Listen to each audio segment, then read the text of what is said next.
Good morning, friends. Myself, K. Lakshmi, Assistant Professor in the Department of SNH, Chevron Engineering College. Title, Lasers. Today's topic is pumping methods. In the last sessions, we discussed about the what are the lifetime metastable state, exit state, like that. So in this today's session, we discuss about the pumping methods. First of all, what is a pumping? Pumping is nothing but the process of supplying suitable form of energy to achieve population inversion. So here the population inversion means N2 greater than N1. Okay, N2 means number of atoms present in the second energy level, and N1 is the number of atoms present in the first energy level. So actually, the number of atoms present in the first energy level is more as compared with the second energy level. So here N2 greater than N1 is nothing but population inversion. To achieve this population inversion, they need some external energy, external source of energy. So that phenomena is nothing but pumping. So we have various pumping methods are there. So first one is optical pumping method. Optical pumping method means the word itself having optical. Optical means light. So here, optical pumping method is used for excitation of atoms in the laser medium. Generally, tungsten lamp and arc lamps, they are used in the continuous lasers. So continuous lasers are nothing but it is a ruby laser actually. So why it is a continuous laser? We will discuss in further topic, that is types of lasers. So here flash lamps are used in case of pulse laser. So what is the difference between continuous laser and pulse laser? That will be clearly discussed in further concept, that is types of lasers. Okay.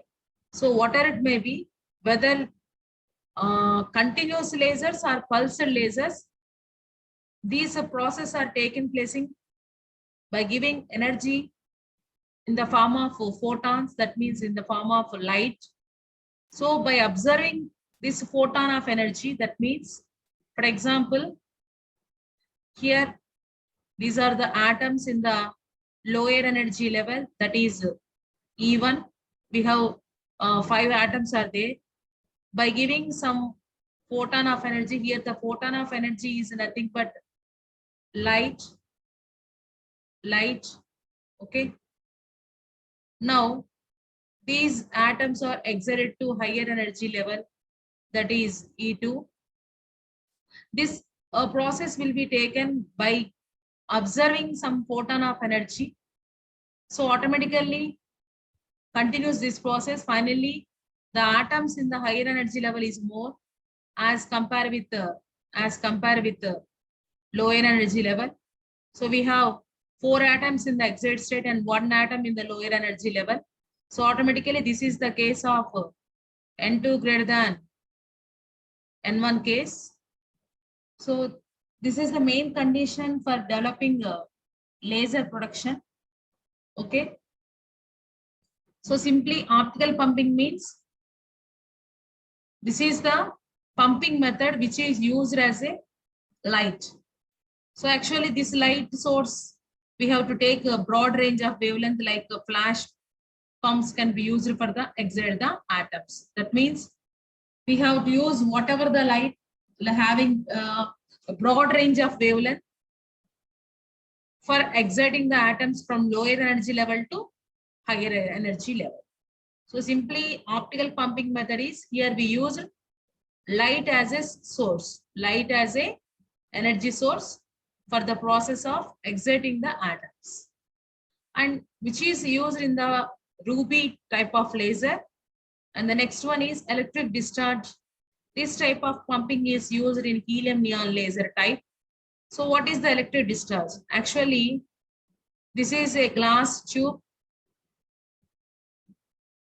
At two ends of the glass tube, there are two electrodes. One is cathode, another one is anode.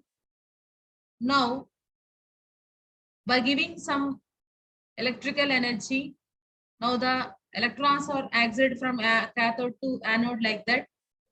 Now, whenever these excited electrons are colliding with whatever the atoms filled in this,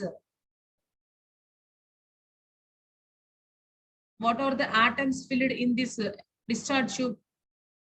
So, due to this collision, then the atoms are excited to higher energy level. This type of pumping is generally used in gas lasers. Example, helium neon laser and argon laser. That means by giving some external electric field like that, now this is the discharge tube. It consisting of two electrodes. One is a cathode and another one is anode. Now by giving some external electric field, these electrons are moved from cathode to anode. So in this path, we have a medium, which is like a helium and a neon combination medium atoms. So these electrons are colliding with these medium atoms. Due to collision, then the atoms are excited to lower energy level to higher energy. So this type of pumping is nothing but electric discharge pumping method. And there is another pumping method, inelastic atom-atom collision. So it is a indirect use of electric field is observed. Same whatever here in electric discharge. So for example, this is an electric discharge tube. Okay. And it has two electrodes, cathode and anode. Now by giving some external electric field like that, due to this passes of current, now these electrons are moved like that. But in this path, we have another atoms, that is helium and neon atoms are there. Now, first these electrons are bombarded to helium atom, and next these helium atom is bombarded to neon atom. So actually, neon atoms are participating in excitation process, but this excitation takes place by collision of helium atom. That means first electrons are collision to helium atom. Now these electrons are collision to neon atom. Now these neon atoms are undergoing excitation process. So this excitation process. That means simply by the collision of atom to atom collision, then excitation process will be going on. So this type of pumping method is called inelastic atom-atom collision. And next one is direct conversion method. In a direct conversion method, we have lasing action is produced by conversion of electrical energy into light energy. So it is actually LEDs are working on the principle of recombination of electrons and holes. Generally, this type of laser, this type of pumping method used in semiconductor laser. That means here the electric energy is converted to light energy. For example, so we have P-type and N-type semiconductor. By giving electric energy, now this electric energy is converted to light energy. By recombination of these electrons and holes, we have light energy like that. So this type of pumping methods generally used in semiconductor laser. And next, finally, chemical pumping methods.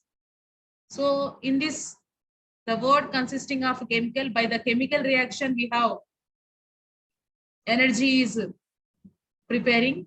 So this type of pumping method is used in a carbon dioxide laser. But overall, out of these all pumping methods, so we have generally used optical pumping method, electric discharge pumping method, because we have 5 types of lasers. Out of 5 types of lasers in our syllabus, we have only 2 types of lasers, that is ruby laser and helium neon laser. Okay. Now, the next topic is levels of pumping schemes. We have 2 types of pumping schemes are there. One is a 3-level pumping scheme and another one is a 4-level pumping scheme. These are the pumping schemes. Let us discuss about briefly. Actually, the population immersion 2 energy level system is not suitable. Hence, we have to take in here multi-level systems. Multi-level system means E1, E2, E3. If in case we have 3 energy levels, that is E1, E1, E2, and E3 energy levels, then this type of pumping scheme is called 3-level pumping scheme. So let us consider in an atomic system, we have 3 energy states, E1, E2, and E3. Initially, more atoms are present in lower energy level, that is E1 energy level, like that.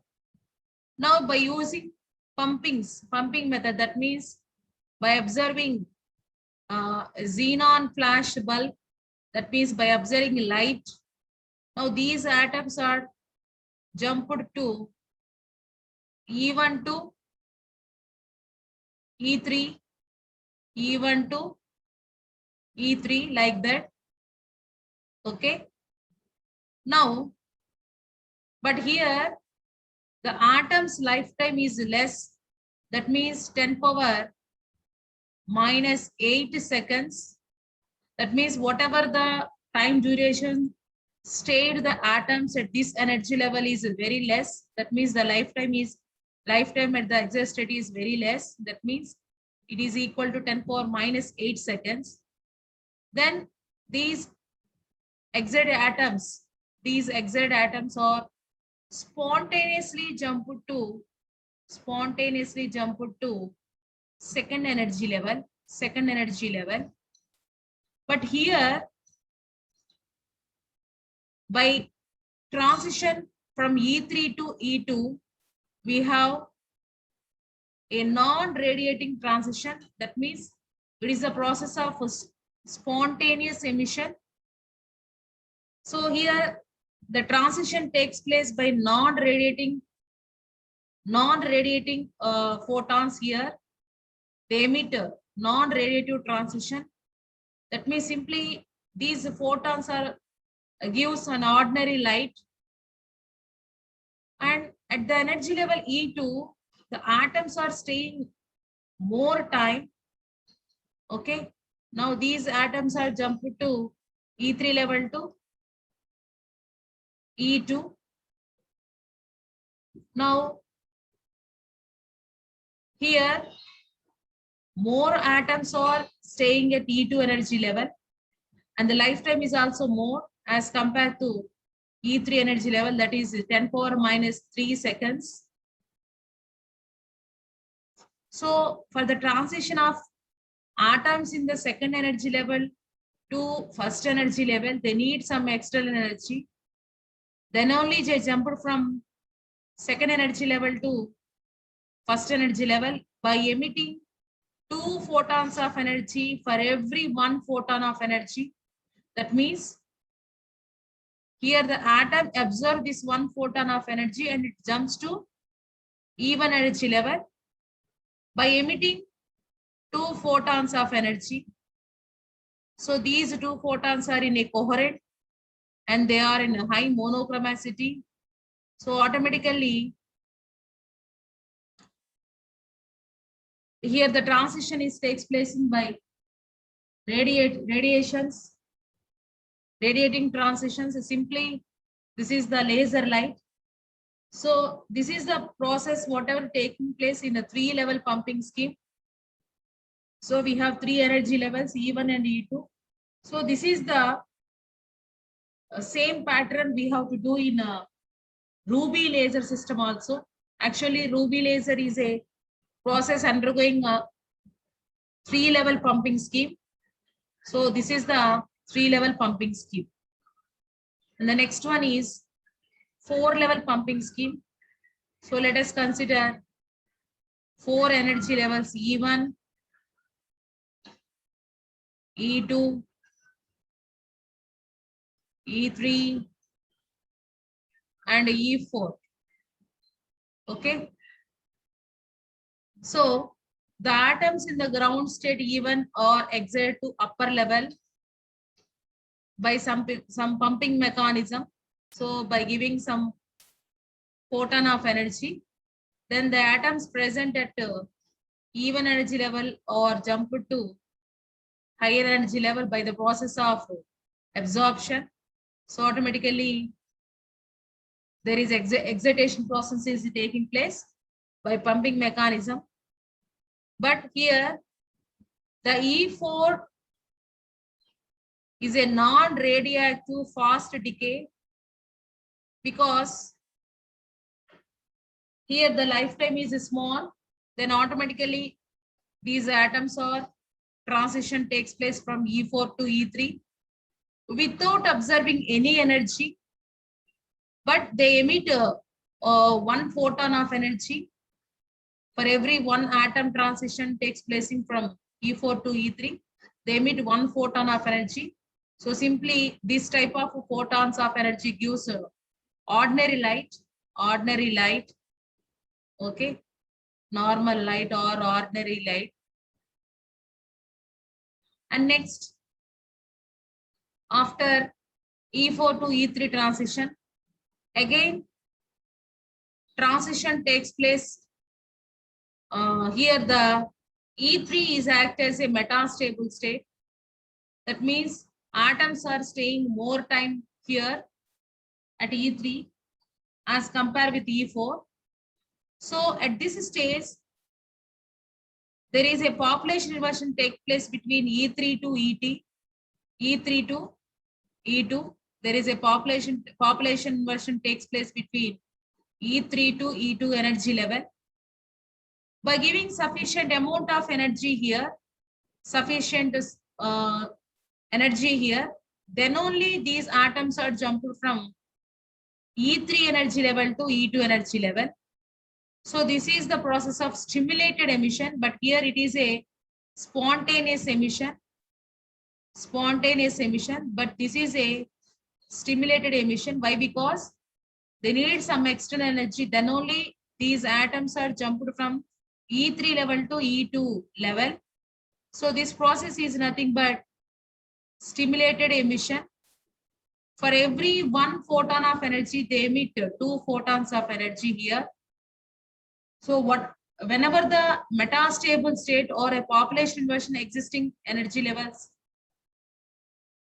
they emit laser light here, because they have number of photons with high energy, with high intensity and high monochromaticity. So automatically these photons are indicates the laser light. After that, easily the atoms at energy level E2 are easily jumped to E1 energy level without any external energy. But the main case is existing between E3 to E2. That means the population inversion case is existing between E3 to E2. So this type of pumping scheme is generally existing in a helium neon laser. So 4-level laser system, laser working in a CW mode also, and also in a N2 laser also. So advantages of 3-level scheme. What are the advantages of 3-level scheme? It requires a low power pumping for acquiring the population inversion. But whereas in 4-level, they need a high power pumping system. And in 3 level, there is an efficient pumping into pump band. It is a fast decay into upper lasing level and a fast depopulation of lower lasing level. Depopulation means decreasing of atoms. And there is no thermal population of lower lasing level. It is high efficiency. So these are the some applications over 3 levels level scheme as compared with 4 level. So 4 level is more advantage as compared with 3 level. But whereas 3 level pumping scheme is the first pumping scheme which is used in a ruby laser. And the next one is a 4 level scheme which is used in helium neon laser.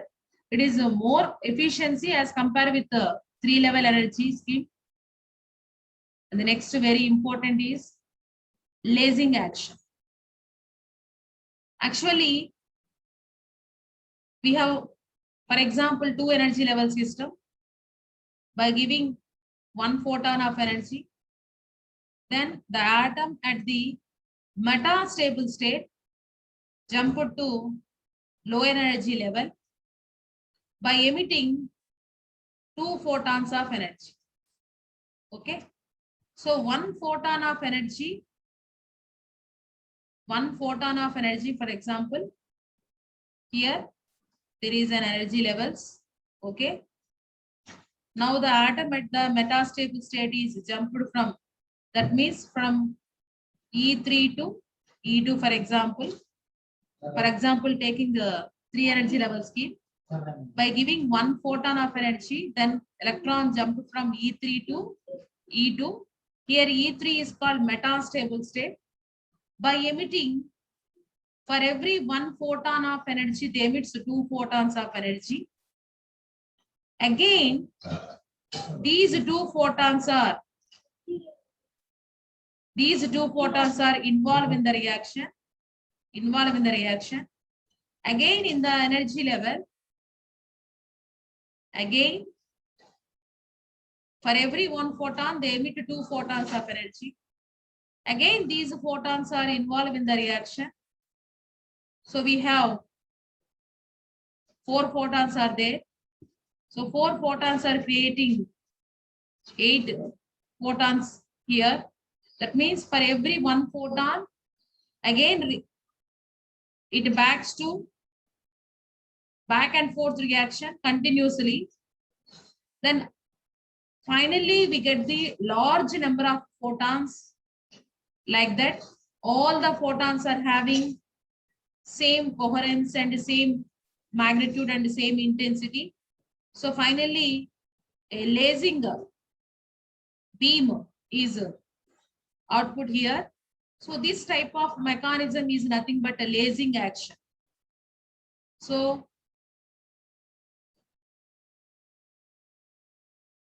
I will clearly explain here. So this is the initial photon of energy. This is the final photons of energy, whatever output here. But these 4 photons of energy, again, due to it having some object here, so it reflected and they again participates in the original reaction. So these 4 photons again give 8 photons here, like that.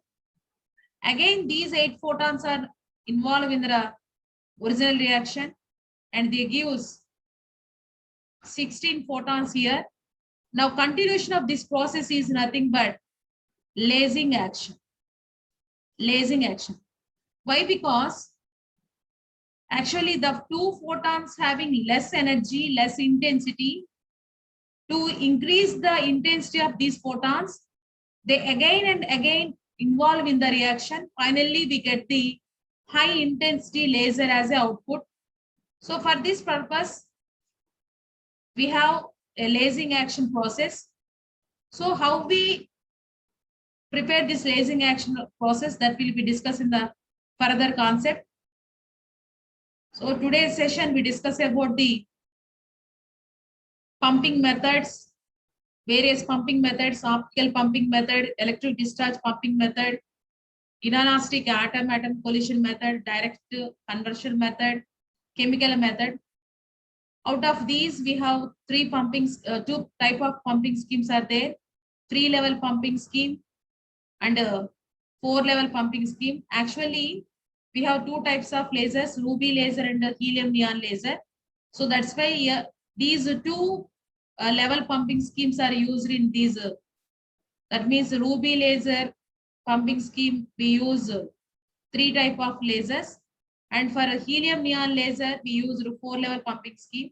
That's why we discuss only 2 types of pumping scheme, that is a 3-level pumping scheme and a 4-level pumping scheme.